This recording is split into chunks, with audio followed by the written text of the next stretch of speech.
औज़ुबिल्लाहिमिनश्शैतानिर्रजीम बिस्मिल्लाहिर्रहमानिर्रहीम। Dear viewers and members, आज हम अपने अगले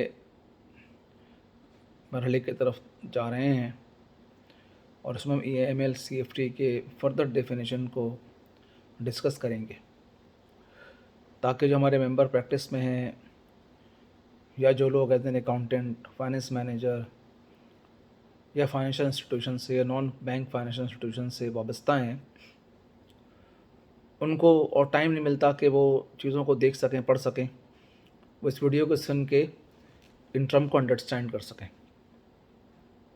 एक इम्पॉर्टेंट टर्म जो यूज़ होती है वो होती है CTR। इसका मतलब क्या है? CTR means on currency transaction exceeding such amount as may be specified by the national executive committee by notification in the official gazette. AML के तहत और जो FATF की रिकमेंडेशंस हैं, एक नेशनल एग्जीक्यूटिव कमेटी बनाई गई, उसको नोटिफाई किया गया और उस नेशनल एग्जीक्यूटिव कमेटी का काम ये है कि कोई भी करेंसी ट्रांजैक्शन जो कि एक अमाउंट से एक्सीड कर रही हूँ, उसको क्या कहते हैं, रिपोर्ट करना है।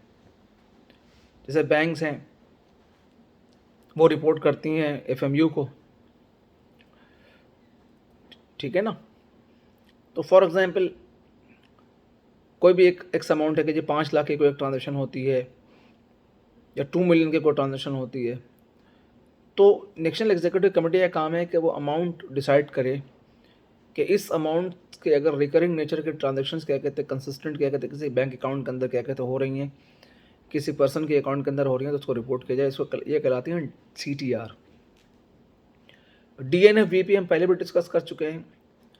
इसका मतलब होता है designated non financial business and professionals as defined in the AML act.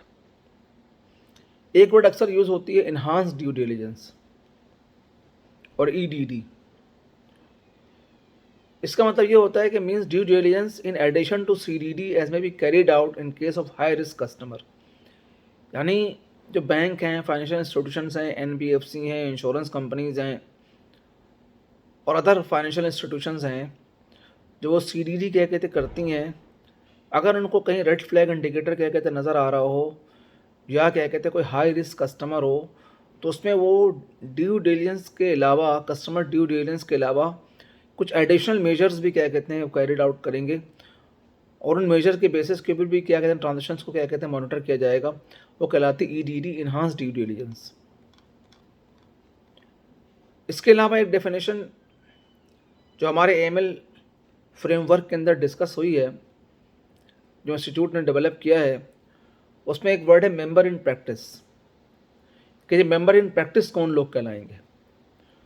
तो member in practice means a member of the institute having certificate of practice COP and a practicing cost and management accountant individually, that is sole proprietor, or in partnership with cost and management accountants, या practising as a consultant. तो अगर वो किसी भी capacity के अंदर practice कर रहे हो, चाहे उन्होंने इंस्टीट्यूट से COP लिया हुआ हो, चाहे क्या कहते हैं वो उन्होंने सोल प्रोप्राइटरशिप फर्म बनाई हुई हो, या क्या कहते हैं पार्टनरशिप फर्म बनाई हुई हो किसी कॉस्ट एंड मैनेजमेंट अकाउंटेंट्स के साथ, या प्रैक्टिसिंग मैनेजमेंट कंसल्टेंट हों, तो वो कहलाएंगे मेंबर इन प्रैक्टिस।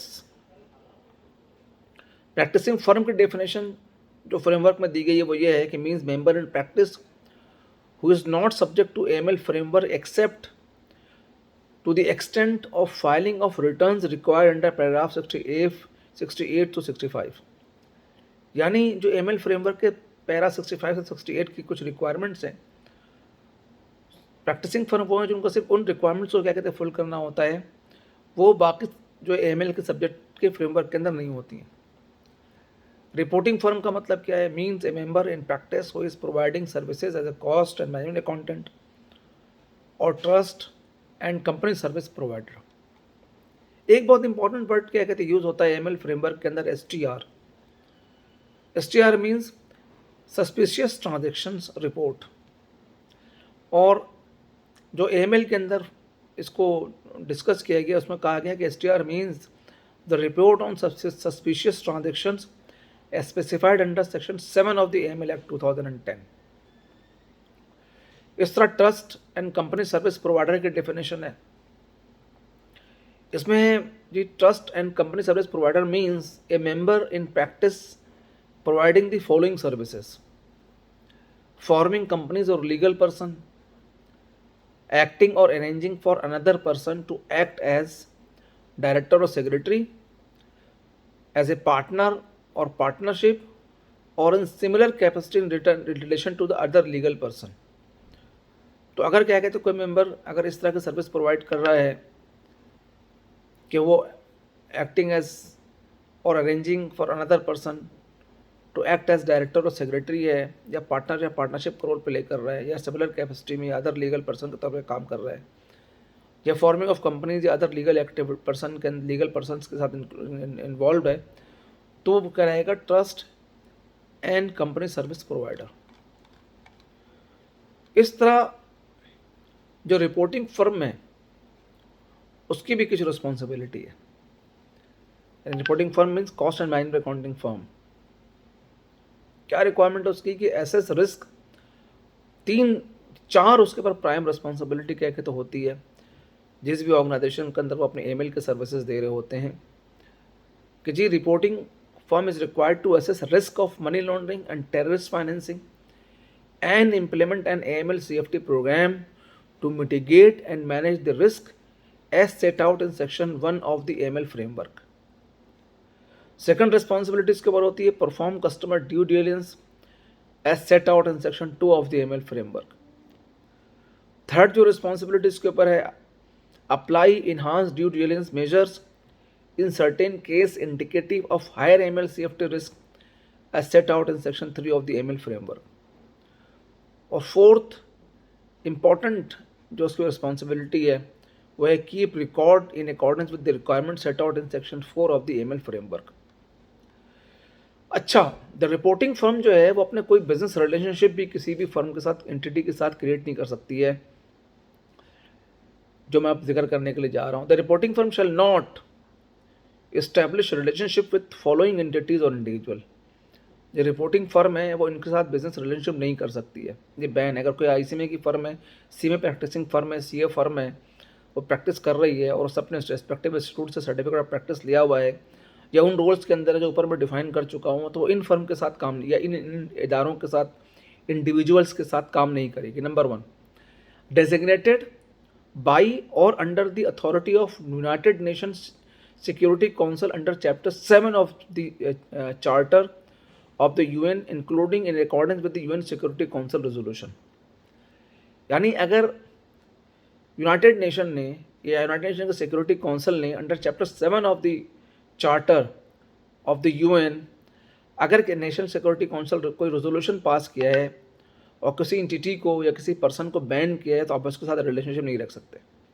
नंबर 2, अगर कोई ऐसा पर्सन जो प्रेस्क्राइब किया गया prescribe under the anti terrorism act 1997 और any other law relating to terrorism, अगर कोई प्रेस्क्राइब पर्सन है और अंडर टेररिज्म एक्ट 1997 के तहत अगर क्या कहते हैं वो उस लिस्ट के अंदर प्रेस्क्राइब किया गया, तो आप उस पर्सन के साथ काम नहीं कर सकते हैं।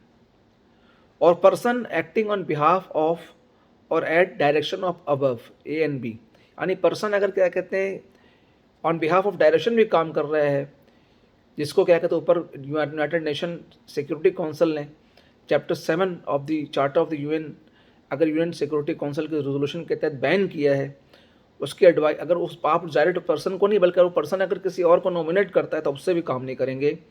या एंटी टेररिज्म एक्ट 1997 में अगर प्रेस्क्राइब किया गया किसी पर्सन को, तो वो पर्सन नहीं बल्कि वो पर्सन किसी को नॉमिनेट करता है, तो आप उस पर्सन के बिहाफ पे भी काम नहीं कर सकते। डियर व्यूअर्स, हम आज यहाँ तक ही रखते हैं।